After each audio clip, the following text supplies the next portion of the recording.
My trick. Yeah, what is your trick on like get it out. getting fragments of dust out of your eyes? Yeah, it's like. Are you going to give us a demonstration? Yeah, open your eyes and stay open. Then.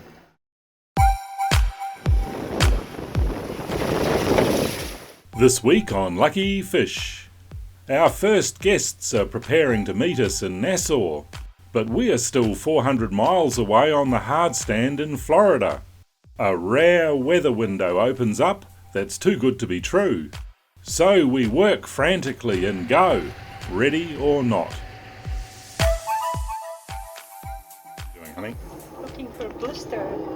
Paint blisters. Paint blister. In what? The aluminium frame that supports our aluminium supports our aft deck. Dan the builder looked at how to fill the whole aft deck on the Tiki 38 and found that he could build it lighter out of aluminium than doing a wooden frame. So it's not the plan, but it's a real asset on the boat, having all this area to walk around on. But the aluminium needs maintenance just like every other material, and it looks like the paint's blistered in places, so Guy's just knocking it off with the file, and then we can go over it with the orbital sander and buff it up like down here. And then once it's buffed up, we can then put the zinc primer on it. So these are the worst parts. A lot of it's pretty good. Sort of held up quite well, but then you get the odd beam that's like this.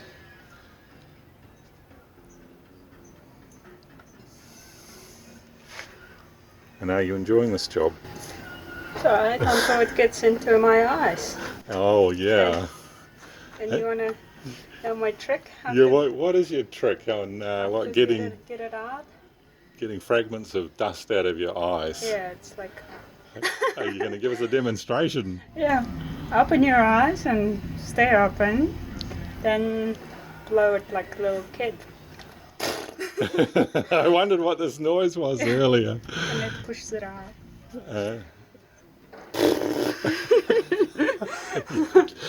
And it works clearly, otherwise you wouldn't be going around blowing raspberries. Yeah, also, if I remember right, you should look into the wind. Oh yes. And then blow it like. It worked. I think any viewers that are watching this, they should tell us if they know this trick or whether it's just some weird thing that you... Or wear safety glasses. Yeah. Wear a safety glasses. Oh yeah. This is the multi-tool again in use. We've got some 40 grit carbide paper on the end there. Borrowing Brandon's multi-tool, which looks to be a must on every boat. What is it? It does cutting into a blind side like that with a saw blade, or something like that. This fits on there, and you can enter a piece of timber like that or a crack. The brand is a rigid, this one, but there's many companies that make them. I can do this bit here.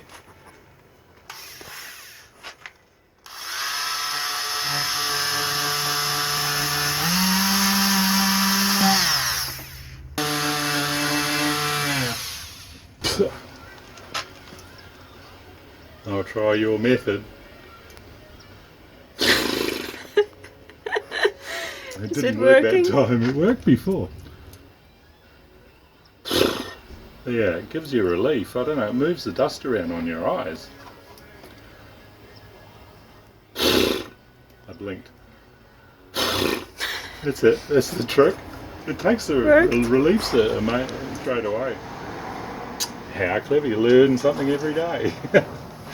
Well, priming the grinding out and getting rid of the flaky paint on the aluminium frame underneath the aft decks turned into a slightly bigger job than we thought. We just kept finding more and more blisters. What are you using? Zinc primer. Zinc primer. And a toothbrush. Well, hopefully it holds for another 6 years or so before it needs doing again. Well, right now I'm just installing some stopping blocks to prevent the engine sleds from riding up.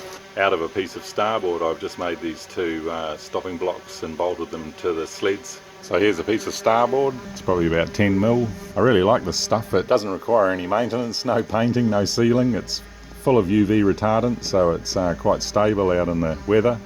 It routs just like wood. It cuts just like wood. It's got a lot going for it. So we've got a range of different thicknesses of starboard on the boat for doing these sorts of jobs.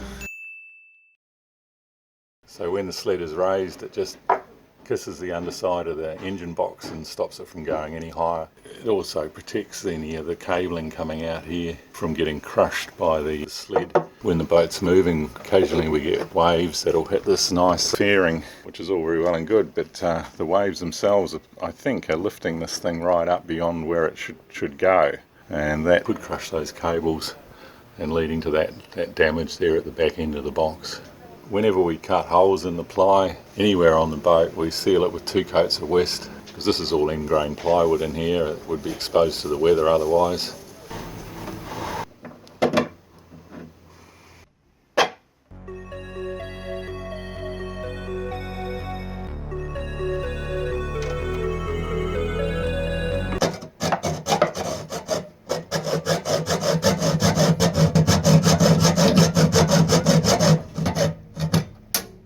My metalwork teacher at high school told me a story that when he was learning metalwork, any kid that was found not filing sharp corners off a piece of metal, the teacher would grab his thumb and just drag it down the jagged edge, teach them a lesson. So I've always been a bit paranoid about leaving metal edges. It's all right. Speaking of outboard engines, Brandon and Curtis were removing the outboards from the Warram Tangaroa element next door. And get a wrench on that bottom nut. All right.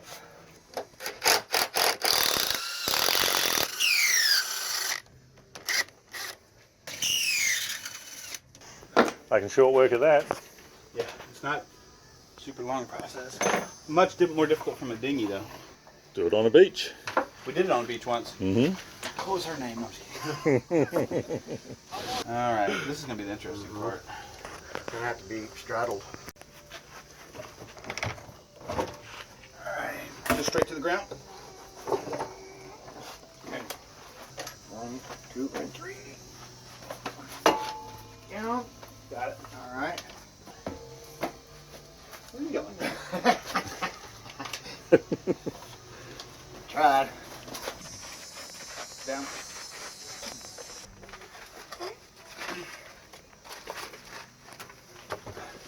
So you just knocked this up this morning, unreal. Yeah, I saw a picture of one online. Yes. I had an idea of what I Yes. wanted. You know, and I wanted them. I just took a tape measure and Yes. dropped it from armpit to ground. Right. So I got my leg height. Mm-hmm. And found a piece of wood that was this length that served as the appropriate width for 2 motors. It's doing the job, isn't it? Yeah. Construction of the mount and pulling the motors all about an hour. Oh yeah? That's what it took us, yeah. Oh, what happened to our beautiful little dinghy? We searched online to find out how to clean the barnacles left over on our dinghy bottom since Sarasota, and learned that muriatic acid is safe for inflatables. It's just hydrochloric acid or swimming pool acid, and cheaper from hardware or pool shops than marine stores. It's diluted. It's 35% muriatic and it's diluted 4 parts water to 1 part acid. Zaya recoated it several times over a couple of days before they were totally dissolved. So the barnacles are fizzing with the muriatic acid. This is part 2 of a job that we started 4 or 5 months ago at Sarasota. Amidst all that frustration, seeing our beautiful dinghy all covered in this. So it's just a case of reapplying it, going over and over, around and round, until they disappear.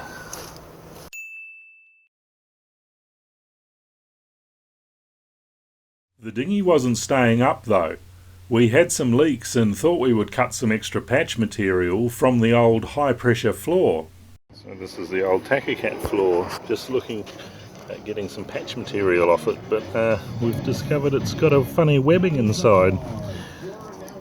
stop it blowing up into a great big balloon, I guess. It's quite clever. Stuck to both surfaces. Gives you a nice rigid floor and flat. So I don't know if we can use this for patch material now, which is a bit of a blow. That's what we want. Let's go and see what Zaya's doing. What is it? What are you doing? Trying to find the hole. Leak. We repaired 3, Yeah. and then Still leaking a little bit. and it still didn't. But you found one here, right? Another one. Yeah, let me show you. Might be too windy for bubbles.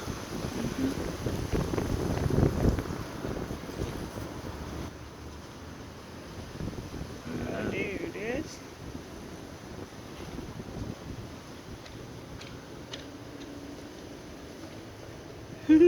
To glue the patches, we used this awesome new product from West System, G-Flex, a flexible epoxy.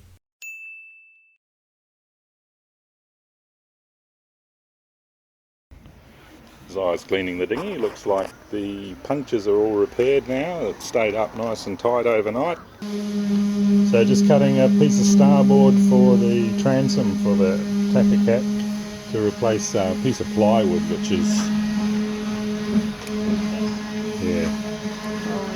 starting to show signs of deterioration. This wasn't going to last.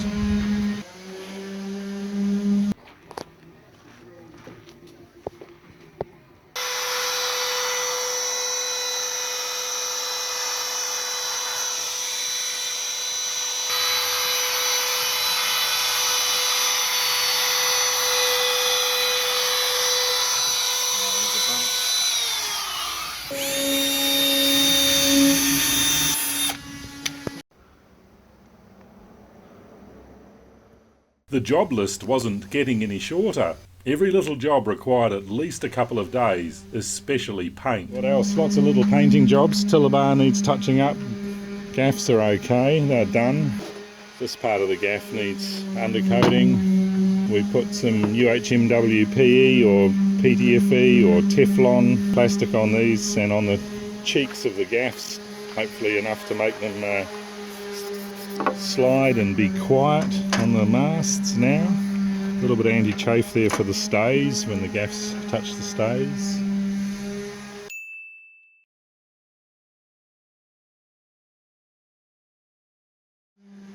Some touch-ups under the boat.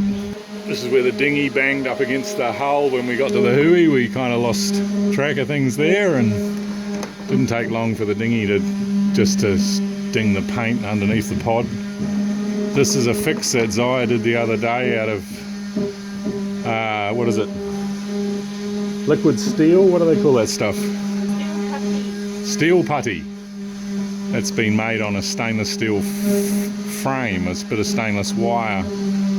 Seems to do the job. That's a one-way valve or a stop valve for the cockpit drain. Table leg stand is in for the pedestal. New barbecue pedestal over there somewhere, which is now flush mount. Wires are yet to be cable tied up, but we've tested some of the gear, seems to be working. Still a few blue tags on the boat around the place where we need to put some final paint on. This hole in the swim ladder, we filled that with some Oregon or Douglas fir from Brandon. We've got to work out a way to tie that down yet. It shouldn't be too difficult.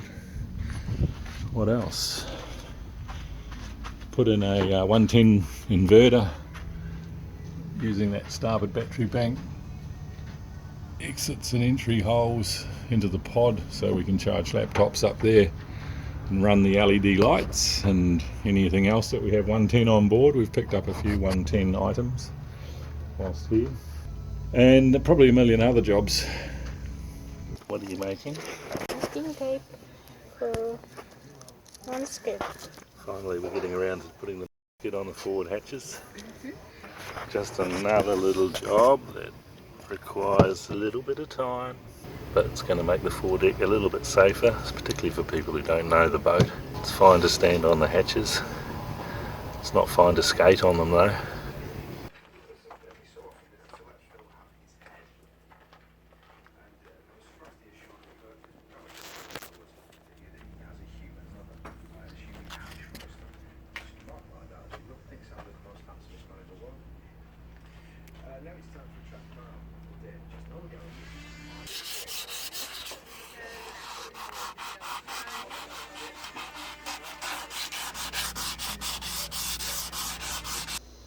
And what are you doing?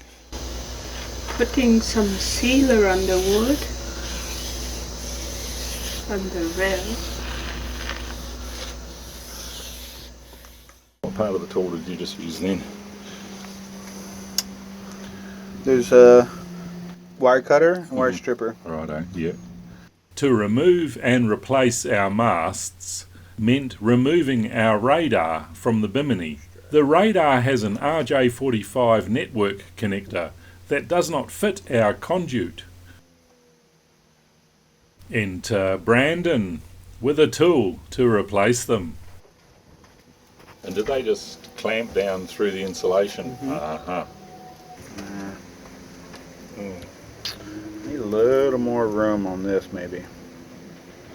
You care if I pull this back a little bit more? Yeah, I can cut it back, yeah. Did I really just nail that on the first try? Looks like I did. Master at work. You see your other one to verify the crimp? Oh, no, yeah, blue stripe, green stripe, blue stripe, green, brown stripe, brown. Okay.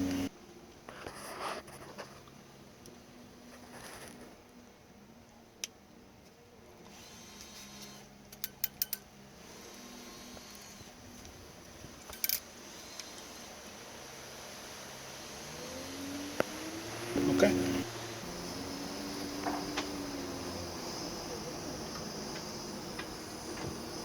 I think that's done, mate. Looks good, man. Yeah, it does. Looks really good. Yeah, no, job well done there.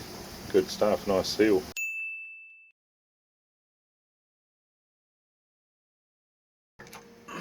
So you can actually work these like with a screwdriver without the tool. Yeah. What you would Yeah. ideally want. Otherwise, you slide the cable in. Just press it down. Oh yeah. Crack it with a hammer gently. Okay. And then the same with these. That pushes them all up. You're just right? if this just squishes the cable. Okay. It compresses the cable, holds it in place. You want to do that one first. Yep. That way your ends of your cable don't back out. And then you can gently tap these in one at a time, and then you'll need to, on the end of each one, once you get it in the groove, make sure it pierces all the way through the end of the insulation and into the. So it's got 2 pins on the end of each one of those little tabs. You should be able to see that. That's unreal, mate. All right. Well, that's a great tip. I like to de-geekify stuff. Or are you geekifying it? I'm not sure. This is like uber geek, I think. All right, mate. Thanks a lot. You're welcome. Glad to help.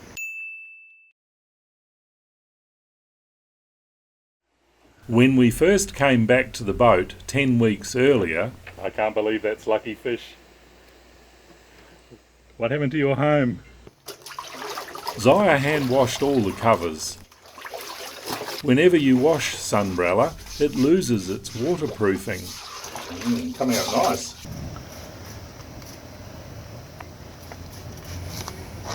What's that you're using? Fabric guard. To replace it, we used fabric guard. If you wash your Sunbrella, it loses its waterproofing. Problem is, you have to mask over all your mylar or plastic clears. Okay, spray test of the fabric guard on the Sunbrella. Now it's dry. Now we're going to test it. I want very light on the window area. Yes, there's clears under that, yeah. To save some fabric board. Yeah, Because sure. there's a double plastic in it, so I did really light. I don't think I sprayed here, so, Yes, so it's waterproof. yes, that's feeding nicely, yeah. This is what it looks like when it's not being sprayed with fabric guard. That's the difference. Yeah. tiny. Look at that. Really? Comes right off. So this is sprayed. This is not sprayed. I'm looking at this rain shroud around the mast. So this is just wrong, this whole thing. Trying to channel the water down. So that's why these lips are here. We don't like the wood because it's ugly and it blocks the view from inside a lot. It's just a big ugly thing. So it's coming out. And what about putting just a cloth surround around here? I can make some cloth thing, like a socks, I suppose. Yeah. Pinned around here. But this lip was too low, you know, when I thought this idea a long time ago. Yeah. So this needs to be higher so water doesn't go in. Also I can put a little hook in there so I can hook my Yeah. cloth, you know, Uh-huh. Yes. all around it. Then on the, it has to raise a bit, otherwise the water go down. So I'm gonna raise it up here, the cloth goes up here. Right. Tighten it and tie it here so it's tight. So water only will go down. Yes. Just pulling out the rudder gudgeon, the lashing here. We have to keep an eye on this area. This is where the worms are very prone to rot, one of the areas, and it starts here and then goes all the way down the stern post. It can get into the rudder, all the way the water gets into the timber through these tiny little cracks. And we've got a couple here. We had some in the other rudder at the beginning of the year and we fixed that one, and now you can see them in this one. They're all right under the water line where the copper coats and the resin's so thick it seems to protect the wood. But just above the water line here is where we've got a little problem starting that we're going to fix before it becomes a big problem. See how deep we've got to go to get back to something fresh. I'd say it probably just needs sealing up. When did you touch last? Never. This one, well, I may have done it in South Africa, I'm not sure. They look like pretty fresh cracks to me, those ones. Not much to them at this point. The wood's quite solid, it feels. So we found a bit more soft wood in underneath the paint here in the rudder, which is made of plywood. We think this is probably hardwood, solid hardwood post here. It's obviously a bit of moisture's got in there. It's improving as we go in. Soft. Kind of soft, yeah. But we get it. We'll get some structural epoxy in there with the fibres and fill it. Just keep an eye on it. This is standard pump you get at Ace Hardware. It's like for pesticides. Pesticide spray, yeah. Just pressure like pack. that, Yeah, you can pump it up. you get it under pressure. Yeah. You film that. Yeah, got mate. either a good stream or you can adjust it. Yeah, you good can stream I think for this just- job. So this is denatured alcohol. We're just going to spray some into the soft wood in there. Hopefully it'll soak into the wood, mix with the water that's in there, the moisture in the wood, and then just draw it out. Just draw it out, yeah. Yeah. All right. You might want to hit it a couple times. Yeah. Maybe 2 or 3 times.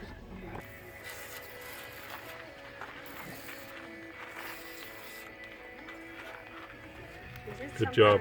Want to go from the other side? Yeah, I think maybe I should. Just so well, it looks like it got pretty good. It got through pretty good. So that's denatured alcohol. Yes. So we'll see how that goes. And it smells, yeah, quite volatile, full of volatiles. Yeah, it is. But it's like it's almost It like smells like gasoline. 100 proof or 200 proof. And then after the denatured alcohol comes the heat gun.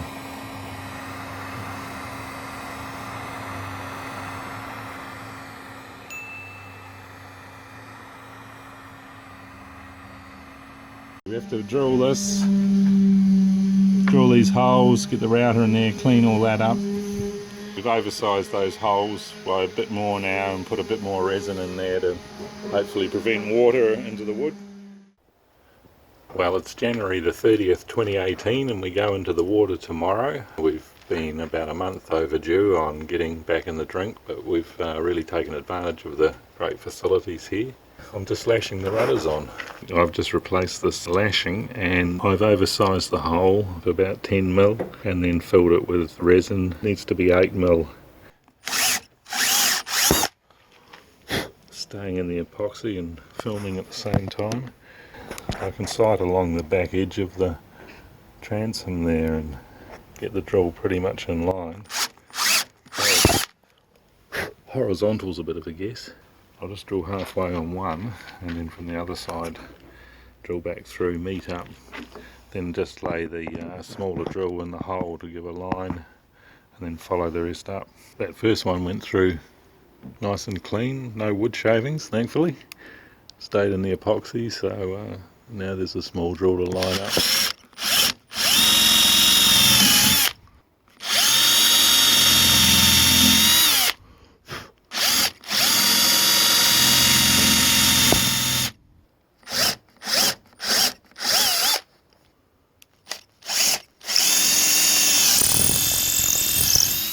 That's what we like to see.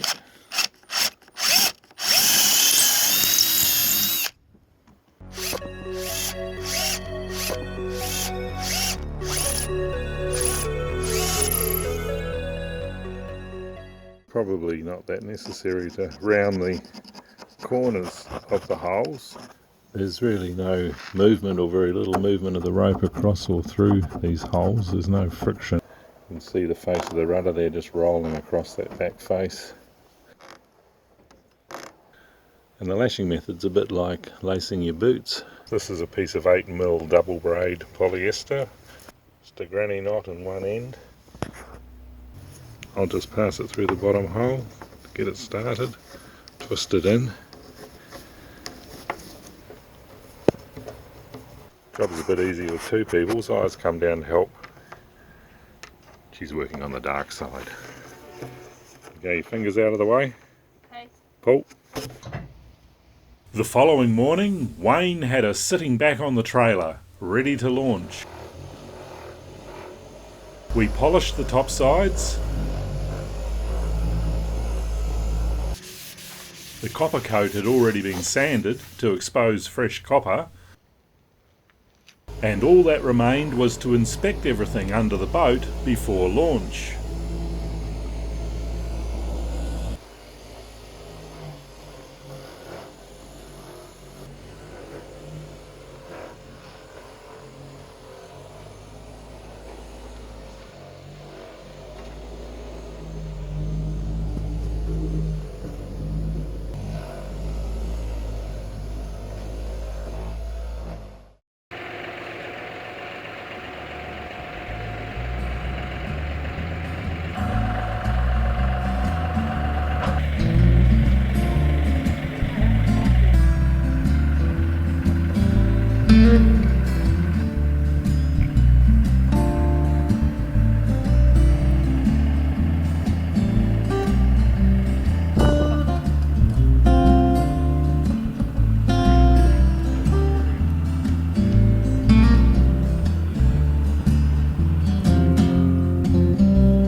Finally the day's arrived and it's time to put the boat back in the drink.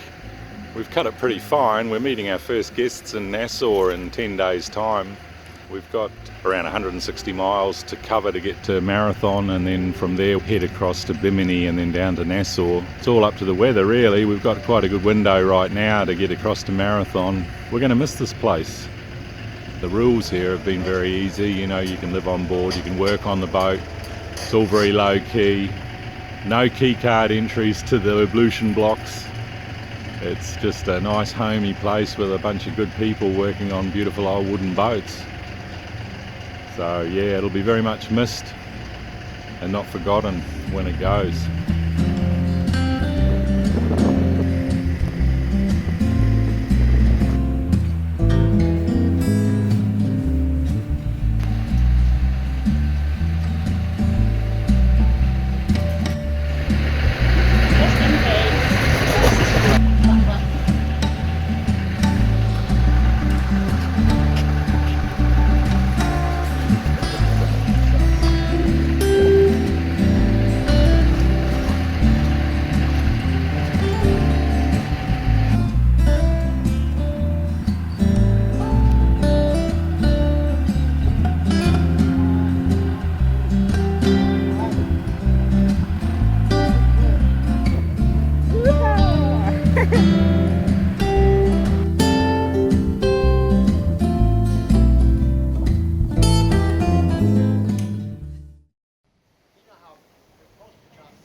you go.